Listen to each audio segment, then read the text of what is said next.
Sheila, we'd like to go to you first of all. And Sheila, condolences to you. You're 70 years of age. Your lovely husband died last September, and you guys were together 45 years. And naturally, you're very lonely. That's correct. Well, Lucy's here to explain it to Lucy as what goes through your mind or what the real problem is. Well, as you know, I lost my husband last year.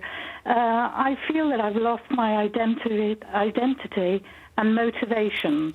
And I feel that I'm getting left behind in this age of technology through no fault of my own. And I think there are a lot of people out there who feel the same. You're exactly right. There are some quite interesting programmes out there that are often held in libraries to get people into technology, because it can be a real boon in terms of staying in touch with people who don't necessarily live near you. But you sound quite young at heart, I have to say, Sheila. Do you think you've got the energy for a little bit of volunteering or a little bit of getting out into your village and kind of making a bit of noise yourself? Yes, I know.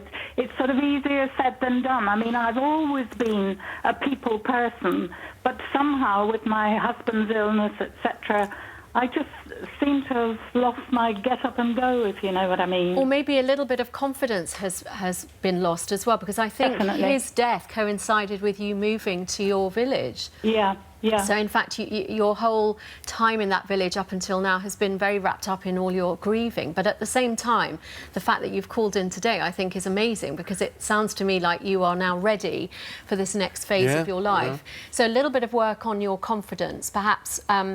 You always be the first person to smile. I would always want to be the person that smiles, not the person that doesn't smile back. And that can break a lot of ice in a village. And you start a conversation in a shop, and before you know it, you'll discover that there are other people who are really keen to have conversations. So I think look up technology classes, maybe in a nearby library, talk to people in your village, just sort of make that first approach and see where that goes. Do you have a dog, Sheila? I do. I have a little Tibetan Terrier called Lulu.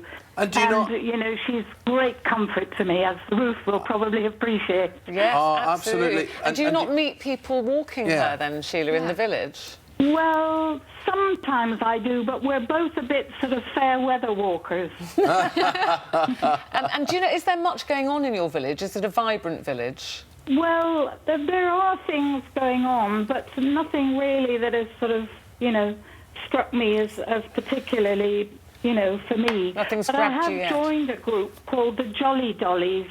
I don't know whether you've heard of them. They're a national group, and they're specifically for widows, which, you know, I am beginning to meet people.